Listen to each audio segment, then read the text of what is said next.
Hi hello once again welcome back to our channel c&svlog. അപ്പോൾ കുഞ്ഞിപ്പെണ്ണിൻ്റെ dress വാങ്ങിയപ്പോൾ ഇതുപോലെ ഒരുപാട് box കിട്ടിയിട്ടുണ്ടായിരുന്നു കേട്ടോ. നേരത്തെ ഞാൻ കുഞ്ഞിപ്പെണ്ണിൻ്റെ പെട്ടിയൊക്കെയാണ് ബുക്ക് ചെയ്തിരുന്നത്. ഇപ്പോൾ നമ്മുടെ കുഞ്ഞിപ്പെണ്ണിൻ്റെ എടുക്കുന്നുണ്ട്. അവൾക്കാണല്ലോ ഇതുപോലത്തെ കുഞ്ഞു കുഞ്ഞു ഉടുപ്പുകളൊക്കെ കിട്ടുന്നത്. ആ ഒരു ബോക്സിൻ്റെ ഷേപ്പ് നിങ്ങൾ നോക്കുമ്പോൾ തന്നെ മനസ്സിലാവും, നമുക്കൊരു ഫ്രെയിം ആയിട്ടൊക്കെ എടുക്കാൻ പറ്റും കേട്ടോ. അപ്പോൾ ആദ്യം ഞാൻ ചെയ്യണത് എന്താണെന്ന് വെച്ചാൽ ഈ സൈഡിലുള്ള ഒരു പീസ് മാത്രം നമ്മളൊന്ന് കട്ട് ചെയ്ത് മാറ്റാണ്. പിന്നെ ആ ഒരു ഫ്രെയിമിൻ്റെ രീതിയിൽ തോന്നുന്ന ആ ഒരു പീസ് ഉണ്ടല്ലോ, അത് മാത്രം നമുക്ക് ഈ ഒരു ക്രാഫ്റ്റ് ചെയ്യാനായിട്ട് എടുക്കാം. അങ്ങനെ കട്ട് ചെയ്ത് കഴിയുമ്പോൾ ഇതുപോലെ 2 പീസാണ് ഇട്ടേക്കുന്നത്. അപ്പോൾ ഈ ഒരു പീസ് മാത്രമാണ് നമ്മൾ എടുത്തേക്കുന്നത്. പിന്നെ ഇതുപോലെ ഒരു ഫോട്ടോ പ്രിൻറ്റ് ചെയ്തെടുത്തിട്ടുണ്ടായിരുന്നു. അപ്പോൾ കുഞ്ഞപ്പനും ചേട്ടനും ചേച്ചിയും കൂടി ഉള്ളതാണ് കേട്ടോ. അതുപോലെ കുഞ്ഞപ്പൻ്റെ മാത്രം ഒരു സെപ്പറേറ്റ് ആയിട്ടുള്ളൊരു പിക്ക് കൂടിയുണ്ട്. പിന്നെ ഇതിലെൻ്റെ കുറച്ച് ഫോട്ടോസാണ്. അപ്പോൾ ഞാൻ വേറെ ക്രാഫ്റ്റ് ചെയ്യാൻ വേണ്ടിയിട്ട് ഇങ്ങനെ പ്രിൻ്റ് എടുത്ത് വെച്ചാണ് കേട്ടോ. അതിന് കുഞ്ഞപ്പൻ്റെ ഫോട്ടോ കൂടി ഒന്ന് കട്ട് ചെയ്തെടുത്തിട്ടുണ്ട്.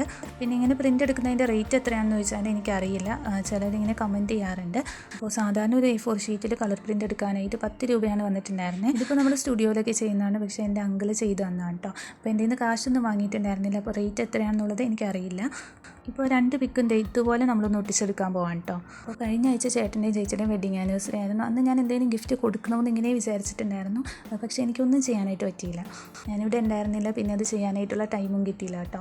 പക്ഷേ ഇങ്ങനെ ഫോട്ടോ ഒക്കെ എടുത്ത് വെച്ചിട്ടുണ്ടായിരുന്നു. അപ്പോൾ അന്ന് ഞാൻ ചെയ്യണമെന്ന് വിചാരിച്ചതാണ് കേട്ടോ. കുറച്ച് ലേറ്റായി പോയെങ്കിലും അവർക്കത് ഇഷ്ടമാവും തന്നെയാണ് ഞാൻ വിചാരിക്കുന്നത്. സത്യം പറഞ്ഞാൽ ഇതിപ്പോഴും കൊടുത്തിട്ടില്ല. ഒരു ഫോട്ടോ മാത്രമേ കണ്ടിട്ടുള്ളൂ. ഞാനിനി അടുത്ത വരവിനാണ് അവിടെ കൊണ്ടുപോയി കൊടുക്കാൻ പോകുന്നത്. പിന്നെ ഇതിൽ ഒരാളുടെ കുറവുണ്ട്, നമ്മുടെ കുഞ്ഞിപ്പെണ്ണിൻ്റെ ഫോട്ടോ ഞാൻ വെച്ചിട്ടില്ല കേട്ടോ.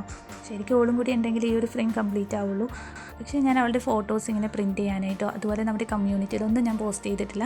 ജസ്റ്റ് എൻ്റെ സ്റ്റോറി കണ്ടിട്ടുണ്ടാവും, അല്ലെങ്കിൽ ഞാൻ സ്റ്റാറ്റസ് ഇട്ടിട്ടുണ്ടെന്നല്ലാതെ നമ്മളിങ്ങനെ പുറത്തേക്ക് കാണുന്ന രീതിയിൽ ഫോട്ടോസ് ഇതാക്കിയിട്ടില്ല കേട്ടോ. അപ്പോൾ മാമോദീസ കഴിഞ്ഞിട്ട് ഞാൻ നമ്മുടെ കുഞ്ഞിപ്പെണ്ണിൻ്റെ ഫോട്ടോസൊക്കെ കാണിച്ചു തരാം. അതുപോലെ നേരത്തെ ഞാൻ അവൾക്കൊരു കുഞ്ഞുടുപ്പ് ഇങ്ങനെ എംബ്രോയിഡറി വർക്കൊക്കെ ചെയ്തിട്ട് കാണിച്ചിട്ടുണ്ടായിരുന്നു. അതിലും കുഞ്ഞിൻ്റെ ഫോട്ടോ കാണിച്ചില്ലായിരുന്നു. അതൊക്കെ കുറച്ച് കഴിഞ്ഞിട്ട് അവളിട്ടിട്ടുള്ള ഫോട്ടോസ് ആയിട്ട് ഞാൻ കാണിച്ചു തരാം കേട്ടോ. ഇങ്ങനെ നമ്മൾ എടുത്തിട്ടുണ്ടായിരുന്ന 2 ഫോട്ടോസ് ഒട്ടിച്ചിട്ടുണ്ടായിരുന്നു. പിന്നെ ഇത് നമ്മൾ നേരത്തെ ചെയ്തിട്ടുള്ള കുറച്ച് വിൻറ്റേജ് പേപ്പേഴ്സാണ് കേട്ടോ. അതെങ്ങനെയാണ് ചെയ്യണമെന്നുള്ളതിൻ്റെ വീഡിയോ ഞാൻ ഓൾറെഡി അപ്ലോഡ് ആക്കിയിട്ടുണ്ട്. കാണാത്തവരുണ്ടെങ്കിലും ഒന്ന് കണ്ടു നോക്കുക. ഒരു ഷോർട്ട് വീഡിയോ ആയിരുന്നു. ലിങ്ക് ഡിസ്ക്രിപ്ഷൻ ബോക്സിലായിട്ട് കൊടുത്തേക്കാം. അതിൽ നിന്ന് ഒരു 2 പേപ്പർ എടുക്കുന്നുണ്ട്. എന്നിട്ട് ഇതുപോലെ നമുക്ക് ഇഷ്ടമുള്ള കോഡ്സ് എഴുതി കൊടുക്കുക. ഞാൻ ആദ്യം ചേട്ടൻ്റെയും ചേച്ചിയുടെയും പേരാണ് എഴുതിയെടുത്തിട്ടുണ്ടായിരുന്നത്. ജോസ് ലവ് സ്റ്റെഫിൽഡ അങ്ങനെ ഒരു കോട്ട് എഴുതി. പിന്നെ ഹാപ്പി ഫാമിലി എന്ന് എഴുതുന്നുണ്ട്. എന്നിട്ട് ആ 2 പീസ് നമ്മളൊന്ന് കട്ട് ചെയ്തെടുക്കാം കേട്ടോ.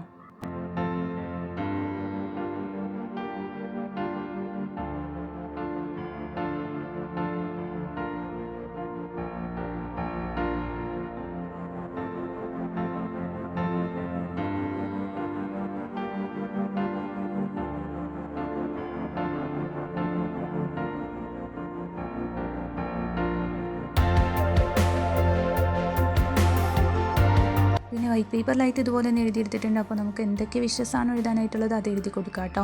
ഞാനിപ്പോൾ എഴുതിയിരിക്കണമെന്ന് വെച്ചാൽ may you celebrate many more years together with standing the best of time to emerge stronger and happier. പിന്നെ അപ്പുറത്ത് ജസ്റ്റ് ഇങ്ങനെ സോൾമേറ്റ്സ് ഒന്നും കൂടി എഴുതിയിട്ടുണ്ടായിരുന്നു. പക്ഷേ അതൊന്നും ഞാൻ ലാസ്റ്റ് ഇങ്ങനെ ഒട്ടിച്ച് കൊടുത്തില്ലായിരുന്നു. പിന്നെ അതുകൂടി ഇതുപോലെ നമ്മളൊന്ന് കട്ട് ചെയ്തെടുത്തിട്ടുണ്ട് കേട്ടോ. അങ്ങനെ നമ്മുടെ ഫ്രെയിമിനുള്ളിലേക്ക് വെച്ച് കൊടുക്കാനായിട്ട് ഇതുപോലെ കുറച്ച് പീസസ് ആണ് കട്ട് ചെയ്തെടുത്തേക്കുന്നത്. ആ ഒരു വിൻറ്റേജ് പേപ്പറിൽ നിന്നായിട്ട് 2 പീസ് കട്ട് ചെയ്തെടുത്തിട്ടുണ്ട്. അതുപോലെ നമ്മളൊരു ബ്ലാക്ക് കളറിലെ കളർ പേപ്പറിൽ നിന്നായിട്ട് ഇതുപോലെ ഒരു കുഞ്ഞൻ പീസ് എടുത്തിട്ടുണ്ട്. പിന്നെ നേരത്തെ എഴുതി കട്ട് ചെയ്തെടുത്തിട്ടുള്ള ആ കോഡ്സ് അതൊക്കെ നമുക്കൊന്ന് അറേഞ്ച് ചെയ്ത് കൊടുക്കാം കേട്ടോ. അപ്പോൾ ആദ്യം ഒരു സൈഡിലേക്കായിട്ട് ആ ഒരു ബ്ലാക്ക് കളർ പേപ്പർ ഉണ്ടല്ലോ, ഇതുപോലെ ഒന്ന് ഒട്ടിച്ച് കൊടുക്കുകയാണ്. അതിന് മുകളിലേക്കായിട്ട് തന്നെ ഒരു കോർണറിലേക്കായിട്ട് നമ്മുടെ ആ ഒരു വിൻറ്റേജ് പേപ്പറിൻ്റെ പീസ് ഉണ്ടല്ലോ അതൊന്ന് ഒട്ടിച്ച് കൊടുക്കുന്നുണ്ട്. പിന്നെ അതിൻ്റെ വേറൊരു പീസ് ഇപ്പുറത്തെ കോർണറിലേക്കായിട്ട് കൂടി ഒന്ന് ഒട്ടിച്ച് കൊടുക്കുകയാണ്. വൈറ്റ് പേപ്പറിനായിട്ട് ഒരു കുഞ്ഞൻ പീസ് കട്ട് ചെയ്തെടുത്തിട്ട് ഇതുപോലെ നമ്മളൊന്ന് ഒട്ടിച്ച് കൊടുക്കുന്നുണ്ട് കേട്ടോ. ഇനി നമ്മുടെ കോഡ്സാണ് ഒട്ടിച്ച് കൊടുക്കാനായിട്ടുള്ളത്. അപ്പോൾ ആ ഒരു വലിയ നീളൻ സെൻറ്റൻസ് ഉണ്ടല്ലോ അത് ഈ ഒരു സൈഡിലേക്കായിട്ട് ഞാൻ ഒട്ടിച്ചെടുക്കുന്നുണ്ട്. പിന്നെ ഇവിടെ ആയിട്ട് ഹാപ്പി ഫാം എന്നുള്ള കോട്ട് ഒട്ടിച്ച് കൊടുക്കുകയാണ്. പിന്നെ നമ്മൾ കുറച്ചുകൂടി എഴുതിയിട്ടുണ്ടായിരുന്നു, പക്ഷെ അതൊന്നും ഞാൻ ഒട്ടിച്ച് കൊടുത്തില്ലായിരുന്നു, ജസ്റ്റ് അത് മാറ്റിയിട്ടോ. പിന്നെ നമ്മൾ വൈറ്റ് പേപ്പറിൽ നിന്നായിട്ട് ഇതുപോലെ ഒരു കുഞ്ഞൻ പീസ് കൂടി കട്ട് ചെയ്തെടുത്തിട്ടുണ്ട്. എന്നിട്ട് ഇങ്ങനെയൊന്ന് എഴുതിയിട്ട് അതൊന്ന് കട്ട് ചെയ്ത് കൊടുക്കുകയാണ്. പിന്നെ ലെറ്റേഴ്സ് ഒന്നുകൂടി ഡാർക്കൻ ചെയ്ത് കൊടുക്കുന്നുണ്ട്. എന്നിട്ട് നമ്മൾ ആ ഒരു ബ്ലാക്ക് കളറിലെ പേപ്പർ ഒട്ടിച്ച് കൊടുത്തില്ലേ, അതിൻ്റെ ഒരു സൈഡിലേക്കായിട്ട് ഞാനതൊന്ന് ഒട്ടിച്ചെടുക്കുകയാണ് കേട്ടോ. ഇപ്പോൾ ഏകദേശം നമ്മുടെ ഫ്രെയിം കംപ്ലീറ്റ് ആയിട്ടുണ്ട്. ഇനിയിപ്പോൾ ചെയ്യണമെന്ന് വെച്ചാൽ നമ്മൾ ആ ഒരു വിൻറ്റേജ് പേപ്പർ ഒട്ടിച്ച് കൊടുത്തില്ലേ, അതിൻ്റെ സൈഡിലേക്കായിട്ട് ഇതുപോലെ കുറച്ച് ഡോട്ടഡ് ലൈൻസ് ഇട്ട് കൊടുക്കുന്നുണ്ട്. പിന്നെ ലാസ്റ്റ് ഒരു കാര്യം ചെയ്യണമെന്ന് വെച്ചാൽ നമ്മൾ OHP ഷീറ്റ് എടുക്കുന്നുണ്ട്. എന്നിട്ട് കംപ്ലീറ്റ് ആയിട്ടൊന്ന് കവർ ചെയ്ത് കൊടുക്കാം കേട്ടോ. അതായത് ആ ഒരു ഫ്രെയിമിൻ്റെ മുകളിലേക്കായിട്ട് നമ്മുടെ ആ ഒരു OHP ഷീറ്റ് ഒന്ന് ഒട്ടിച്ച് കൊടുക്കുകയാണ്. ഒരു ട്രാൻസ്പെറൻ്റ് ആയിട്ടുള്ള ഷീറ്റ് ഉണ്ടെങ്കിൽ അതായാലും മതിയാവും.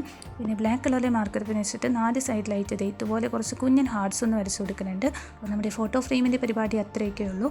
പിന്നെ ചിലവ് കുറഞ്ഞ രീതിയിൽ ചെയ്യാനായിട്ട് പറ്റും. പിന്നെ കുഞ്ഞമ്മയുടെ ഇതുപോലത്തെ ഒരു ബോക്സ് കൊണ്ട് നമ്മളൊരു അടിപൊളി ഫ്രെയിം റെഡി ആക്കിയിട്ടുണ്ട് കേട്ടോ.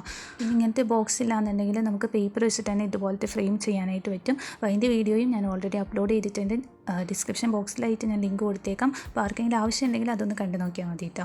അപ്പോൾ ഇത്രയേ ഉള്ളൂ. വെഡിങ് ആനിവേഴ്സറിയുടെ ആ ഒരു ഡേറ്റിൽ കൊടുക്കാൻ പറ്റിയില്ലെങ്കിലും കുറച്ച് വൈകിയാണെങ്കിലും ഞാൻ ഈ ഒരു സംഭവം അവിടെ എത്തിക്കുന്നുണ്ട്.